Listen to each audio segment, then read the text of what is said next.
This is lesson 22, and we're going to talk about teaching the poor how to do it right. In one of the earlier lessons, we talked about the essentialness of educating our poor. That's what the really good educational systems do around the world, and it has a lot to do with their high ranking.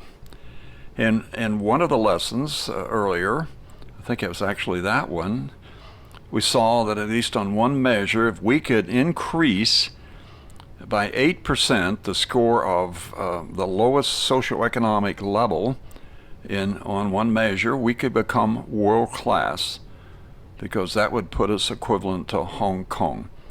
So 8% doesn't seem like a lot, but I think you'll find that it is a lot because we haven't had any change in years and years. But if we do, I think what we're going to talk about right now, we will get a lot of change. So the essence of this lesson is simple. If brain stimulation is not forthcoming from home, we must provide an alternative stimulating environment. And one thing you'll learn is we cannot begin too early. In lesson 21, we learned the importance of providing a stimulating environment that will allow children to reach their genetic potential. As my friend, Indiana University professor Dick McFall said in lesson 21, in the case of black children raised over the last 100 years, it would be an understatement to say that the vast majority were not given the kind of environment that would enable them to achieve their full measure of potential. That could be said, unfortunately, for a significant portion of white and brown individuals as well. Here is a summary of what we will learn in this lesson. Society is changing in a way that is making it more difficult to teach poor children because of the demise of the traditional family. In order to correct the shortcomings of the absence of a stimulating environment for socioeconomically deprived children, it will be necessary to provide an alternate stimulating and secure environment. It is possible to provide an environment that will allow the development of a child's brain in the crucial 0 to 5 years of age. Success in doing this is very doable. Even though it is expensive to do, there is a substantial return on investment for providing this environment. This is economic success. There are many non-economic benefits as well. To clarify a key point, some poor people, I use that in quotations, do provide a stimulating environment for their children. So as I talk about poor people who are unable to offer this kind of environment, I don't mean to paint all folks with the same brush. Many do just fine. Let's investigate how schools have changed, and in particular how poverty is requiring a different approach to preparing our children for life in America. Going back to lesson 16, let's listen to Dan Cartinelli discuss this changing world. Dan is president and CEO of Independent Sector, the only national membership organization that brings together a diverse set of nonprofits, foundations, and corporations to advance the common good. Today I'm going to talk about public education, and what I have to say may be shocking. It certainly is still shocking to me. You need to know I say this as a third-generation American who owes my piece of the American dream to a public education system that helped my family move up the economic ladder from really humble beginnings. Today I have the honor of leading a national nonprofit that works with public educators across the country, operating dropout prevention and graduation promotion programs in partnership with teachers and principals and parents in 2,400 public schools. So it pains me as a deep believer and unabashed supporter of public education to say that today's public schools simply aren't designed for the majority of students in the classroom. Bit by bit, over the years, the socioeconomic makeup of our student population has shifted dramatically. while the way schools operate, the way they're designed, has barely budged. If you want to see how the face of public education has changed, really there's just one number you need to know: 51%.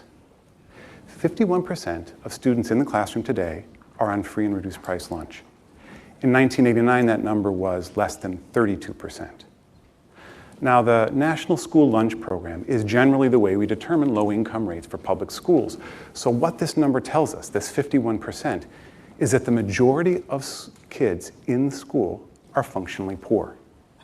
And there's a brutal fact. Schools were never designed to manage that magnitude of poverty in the classroom. In fact, schools were designed as we as a nation transitioned from an agrarian-based economy to an industrial-based economy, where bustling factories could pay middle-class wages for semi-skilled labor, enabling one parent to focus on breadwinning and the other on child development. The division of labor really was what characterized the industrial age, and that absolutely translated into how we designed public schools. Over here, you had families with the time and the resources to focus on the child development side of the equation. And over here, you had schools with expert teachers and adults focused on the academic side of the equation. And this part, the school part, it worked precisely because this part, the family part, was focused on building grit and resilience and persistence and self-regulation. All these critically important skills we know today as non-cognitive skills or social-emotional learning. 120 years later, this part, the school part, it's still slugging away at the academic side of the equation. But there's been a tremendous shift in the family. The division of labor within the family in a post-industrial economy means that both parents have to work. And if you're in a single family, time and resources are in rather short supply. Nearly 25 million children in America live in single-parent families, meaning the economic resources and that precious family time are really very scarce. So we should not be surprised that millions upon millions of young people every day come to school with underdeveloped non-cognitive skills. Quite frankly, that just doesn't work. About 65% of all black babies are born to single mothers. About 30% of these households live in poverty. Many single mothers work multiple jobs to provide support for their children. They work very hard and do not have a lot of time to nurture their children in the way they would like. This leads to two outcomes. They do not properly stimulate their children's developing brains, and number two, they do not teach their children character and grit, the non-cognitive skills. There are some other outcomes that come from children in single-parent households. This shocking video enumerates some of these other issues. The hostess is Lydia Van Sant, an American inspirational speaker, lawyer, New Thought spiritual leader, author, life coach, and television personality. She is hosting a talk show that looks at men who father many children. Jay Williams, who is seated next to her, has fathered 34 children. Jay is here also. And we also have 5 other men who have multiple children with different women. Nathaniel, stand up. How many children? 28. How many women? 16. Terrence? 4 4. children, With? 2 different women. Yeah. Ryan? Almost 5 children with 4. Almost 5. Yes, I now have talk another. to me about an almost 5. I have another baby due November 22nd. So 4 children, 4 children. How many with mothers? 4 different women. 4 different women, Yes. and you got a baby on the way. Okay. Huh. And John? 6 baby mothers, 11 children. 11 children. And Jumani? I have 6 children with 4 different women. 4 different women. Yes, ma'am. Now, here's what I want us to get. That these men collectively have 87 children, that includes Jay, with 50 different women. That is 137 people who are impacted by choices and decisions that you've made. No heat, no judgment. I've got some stats for you. children who come from fatherless homes. And I say fatherless because 6 men, 87 kids, even if you're there are pieces that are going to be missing. Would that be accurate? And I'm not saying you're not doing the best you can. I'm not saying that you don't want to be there. But at this point now, we have to look at the children's experience. Children from fatherless homes in this country, 5 times more likely to commit suicide than children who have a father in the home. 32 times more likely to run away. 20 times more likely to have a behavioral disorder. 14 times more likely to become sexually aggressive or commit rape. 10 times more likely to engage in drug abuse. It just breaks my heart. No heat, no judgment. You, to me, are the voice and the demonstration that's going to create a healing in this world. We have got to do better. We've got to do better. And what I'm offering is that it's time for brothers to start fathering each other. So Jay, let's talk about what life has been like for you since the show has aired. If you watched last week, you know that now one of the 34 is in question. Yeah, absolutely. I mean, that situation doesn't surprise me at all.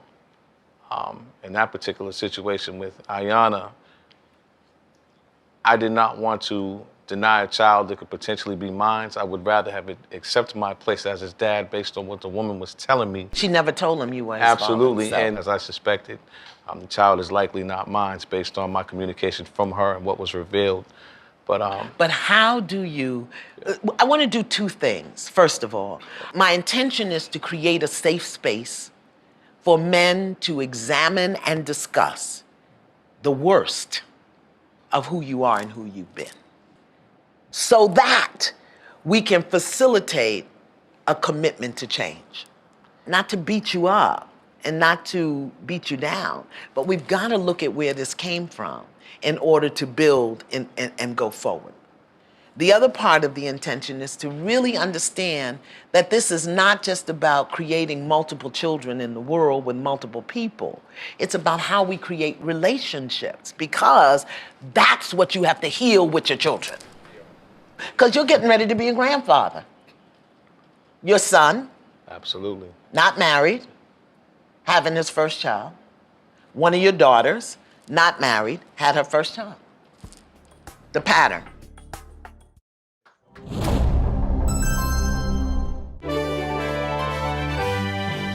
Pardon this rare personal comment. As we look at this video, there is an immediate desire to say, shame on you to these men. How can you be so irresponsible to father these children when you will most likely play a small role, if any, in their rearing? Indeed, this needs to be said. There is more to the story. They are having consensual sex with their women, and the women are fully aware of the consequences of their intercourse. One can only conclude that these women want to have a baby. If not, there were certainly ample birth control options that would prevent conception that could have been used. Here's the irony. Our government incentivizes such birth. In Indiana, the baby will result in a monthly stipend of up to $1,100. In Illinois, the number is about $1,600.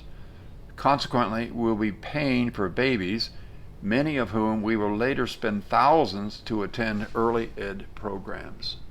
So there we are, a different world indeed, but is the world that teachers and administrators must face. What are they to do? Here's what we said in the opening slide. The essential of this lesson is, if brain stimulation is not forthcoming from your home, we must provide an alternative stimulating environment, and you cannot begin too early. Years 0 to 5 are the most important period for brain development.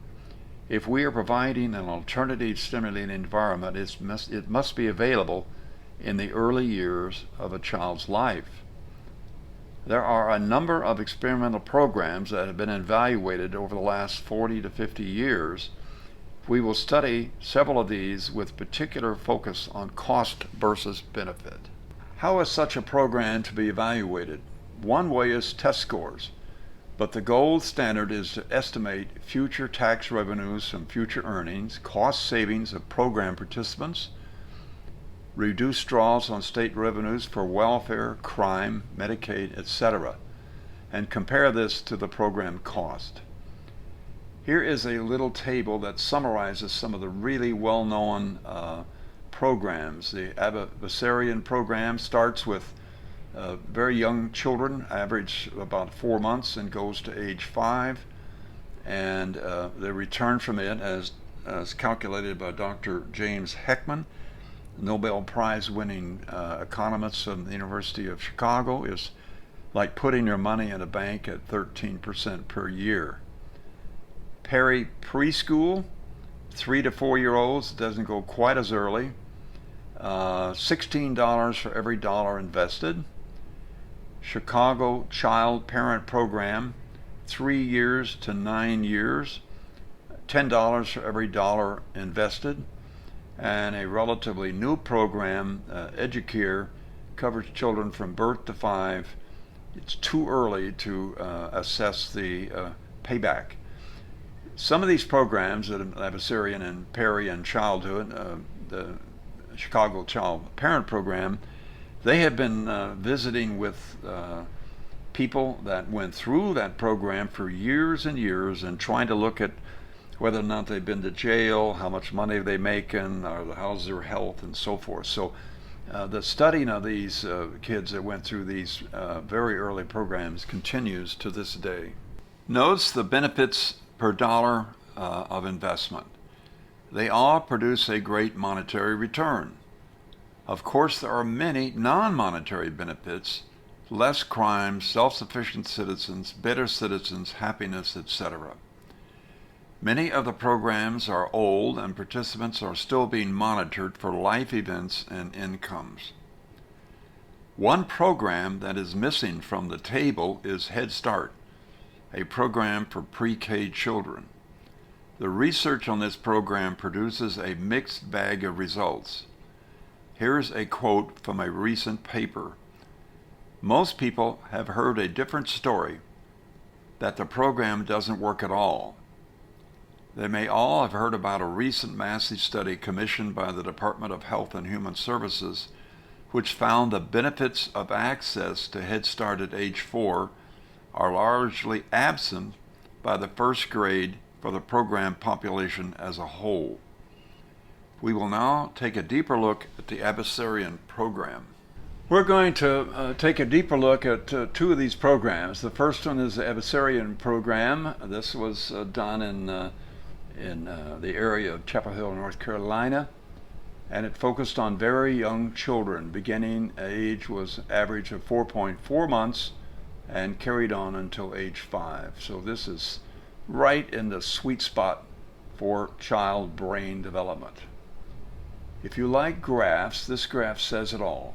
The y-axis is performance on activities and tests for a normal child. A grade of 90% means the child is performing 90% of the normal level for that age. The treatment group, the children who receive training and support, is the red line.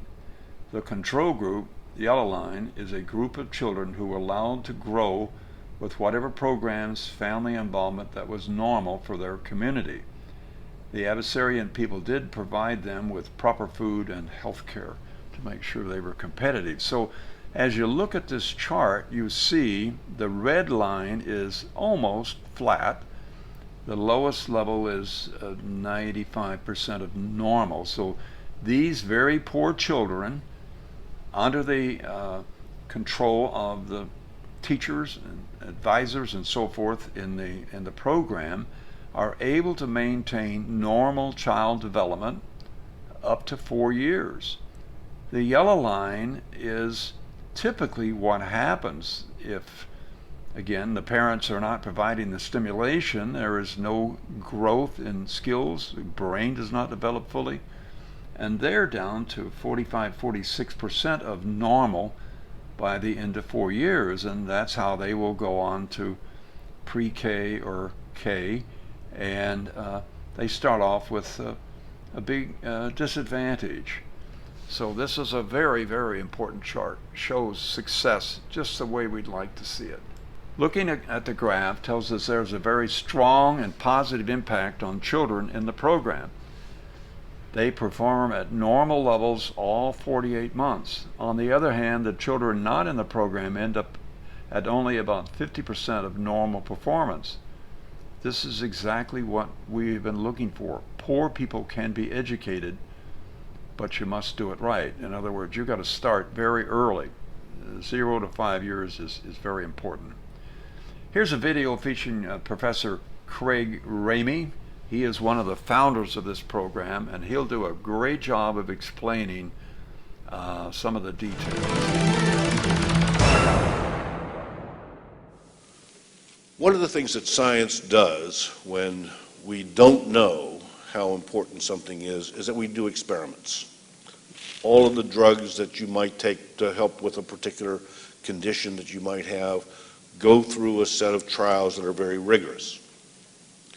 Beginning almost 50 years ago, a set of trials were begun to understand the importance for early childhood education. And over 40 years ago, my colleagues and I were very fortunate to be able to start one of those trials in Chapel Hill, North Carolina. And we are just now in the midst of collecting data on children that we first saw when their mothers were pregnant with them, who are now 40 years of age.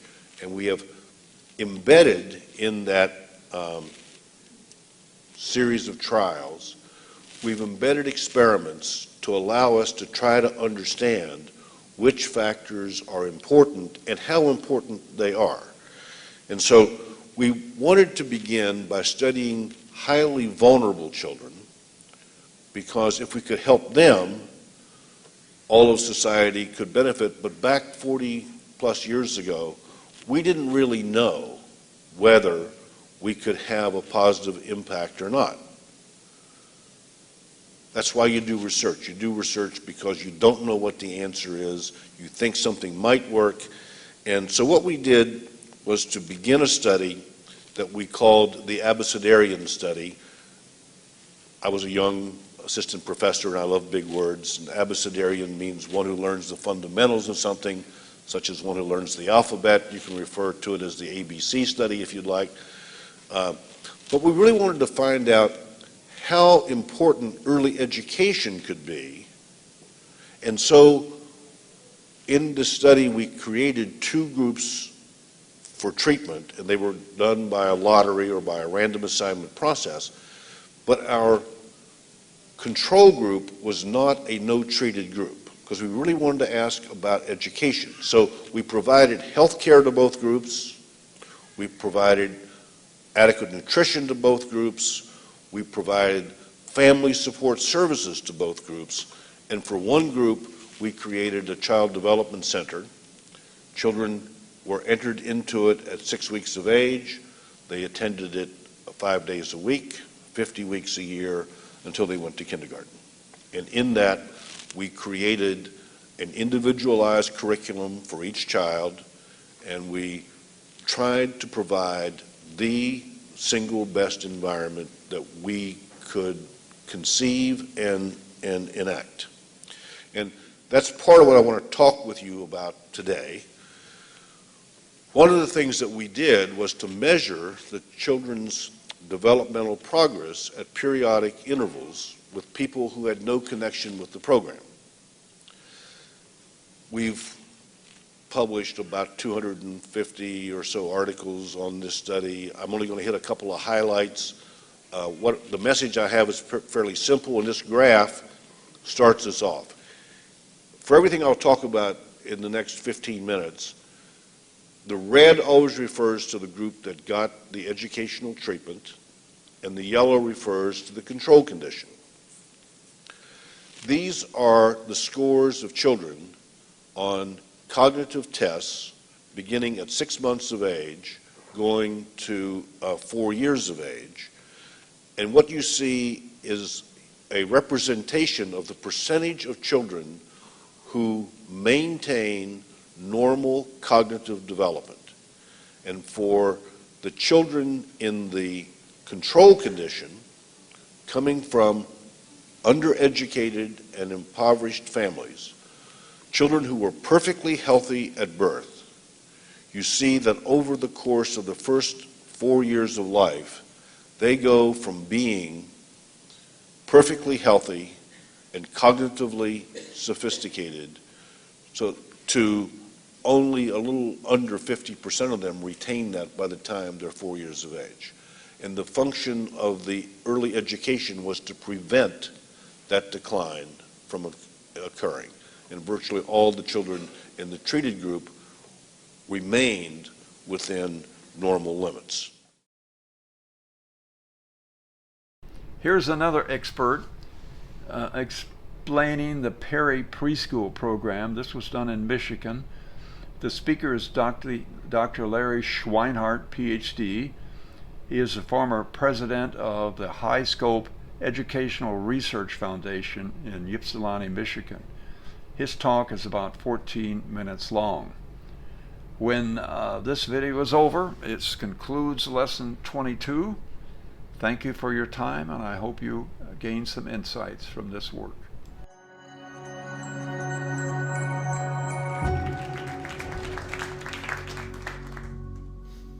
I'm here to to alert you to the extraordinary return on investment in high-quality preschool. I'm going to tell you about the High Scope Perry Preschool Study, a study that I've been involved with for my whole career. I'm going to talk about its childhood effects and how through those childhood effects it has effects on adults, and how through those childhood and adult effects it has an extraordinary return on investment. Then I'm going to talk a little bit about what other studies say, how there are other studies that have replicated these findings of long-term effects and return on investment, and then how there are other studies of typical programs, Head Start programs and others, that have not found such powerful short-term effects as to suggest that they would have these long-term effects. And then I want to talk about what's the difference between those two sets of studies, and indeed, what are the special ingredients that are required in early childhood programs in order to have them become highly effective programs with long-term effects and return on investment. Educational research is around because education, important as it is not always as it seems. We can look at programs that look like the best programs in the world, and they have almost zero effects on children. We can look at programs that look like mediocre programs, and they can have extraordinary effects on children. And we all know the roots of all of this, and that is you can look like you're paying attention when you're not really paying attention. That's really the roots of all educational research, right there in a phrase. Well, I've been an educational researcher, specifically an early childhood educational researcher, for 37 years.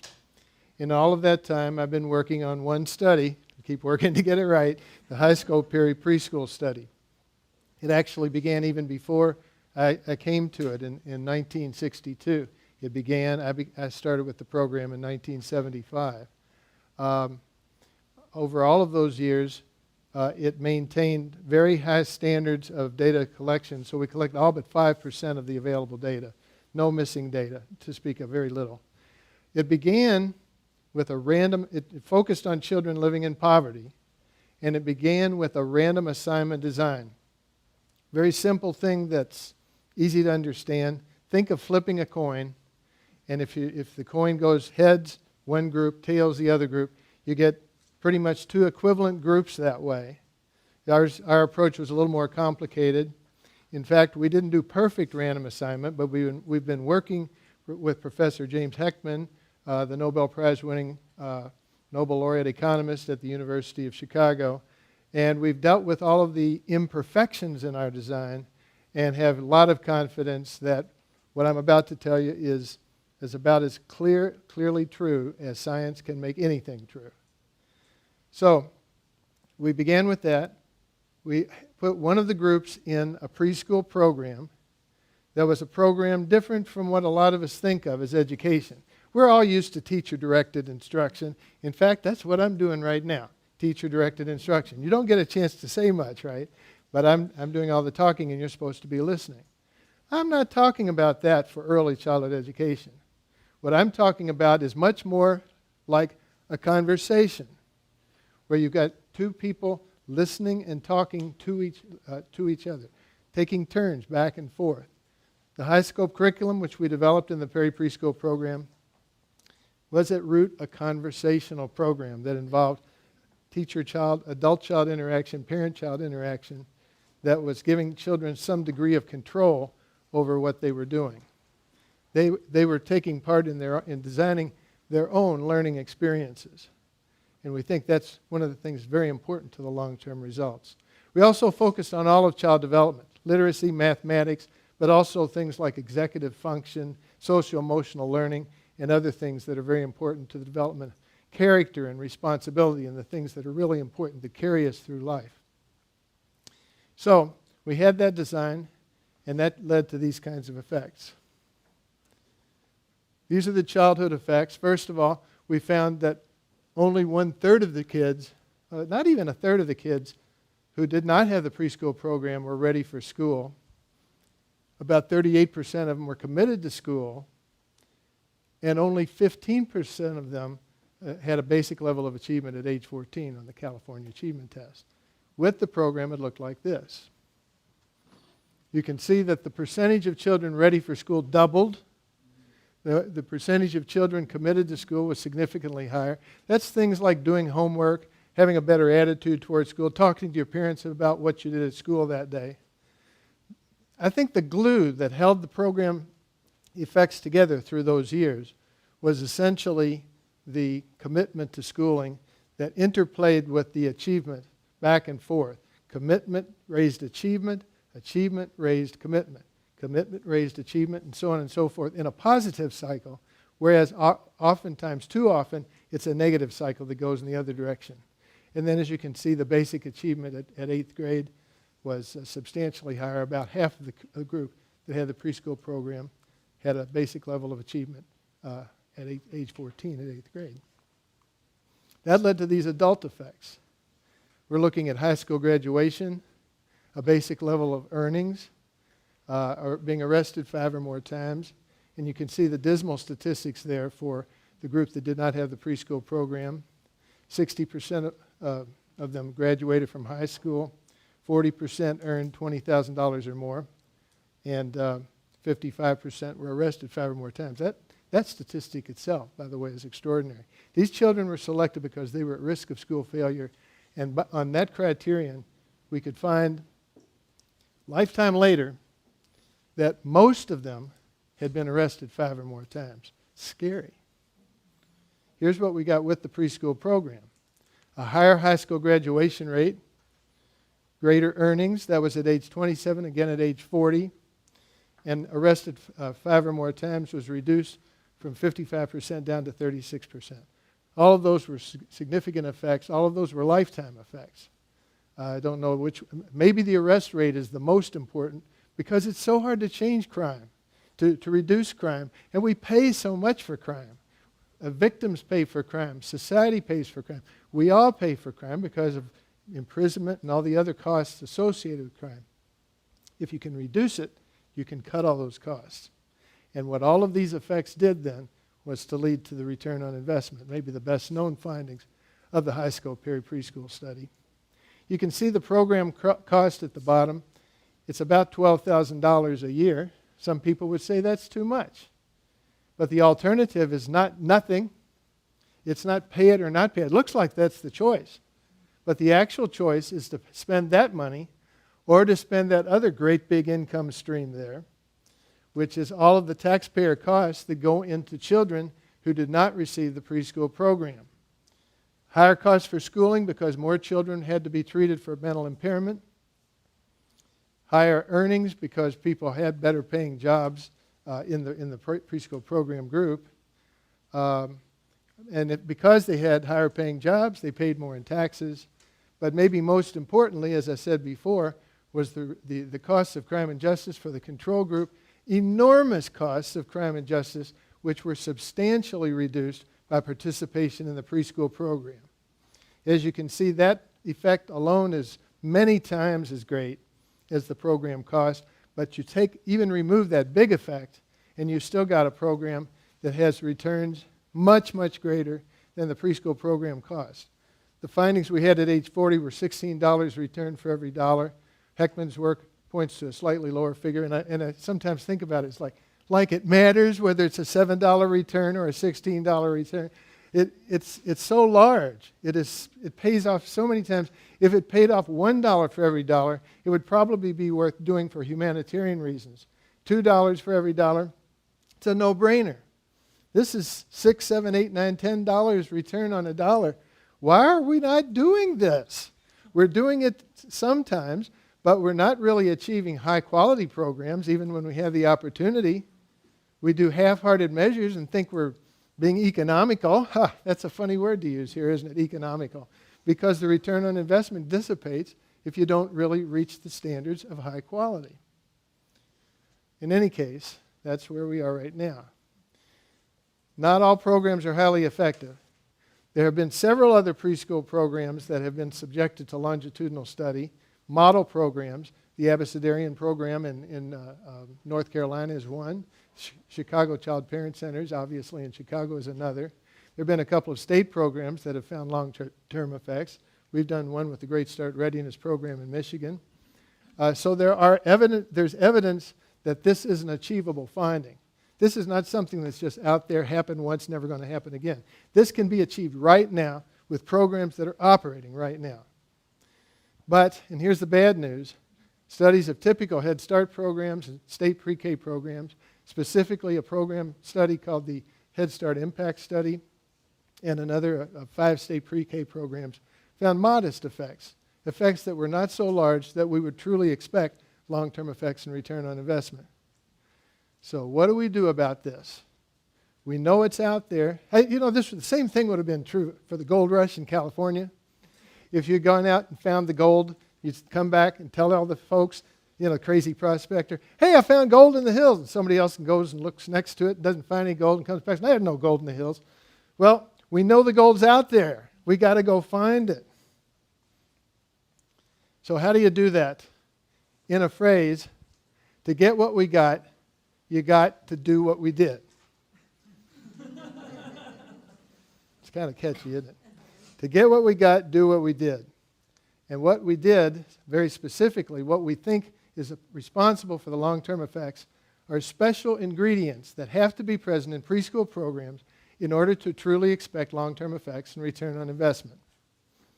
One is certified and or well-supervised teachers. This is not only from the Perry study, but from the other studies. Teachers have to be qualified. Put it simply, something everybody can easily agree with. Teachers need to know what they're doing. Plumbers need to know what they're doing. Electricians need to know what they're doing. So do teachers. Early childhood teachers need to know what they're doing, and they get that by good professional preparation, both pre-service and in-service. They need a child development curriculum of proven effectiveness. The one that we used that was proven effective was the high-scope curriculum, which focused on children and teachers in conversation with each other, children and parents in conversation with each other, learning how to take initiative and to take responsibility for their actions. You need to have systematic engagement of parents. Parents need to be partners with teachers, not watching what the teachers are doing and backing off, but entering in. Everybody's raising children. Teachers are helping parents raise children.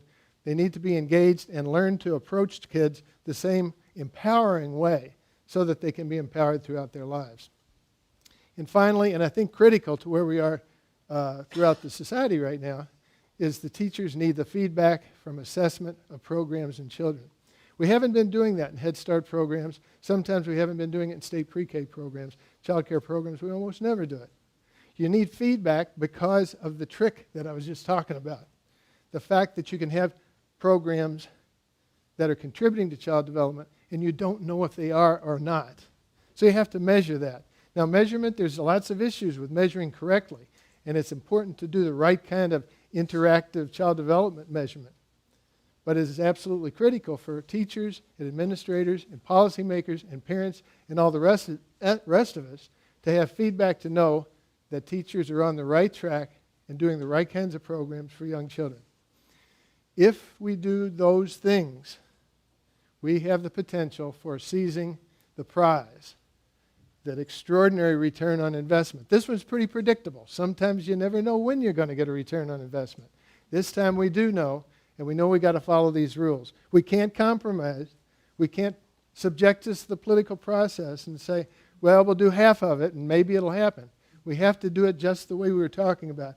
And if we do that and have high-quality programs, then we will have highly effective programs that produce long-term effects and strong return on investment. Thank you.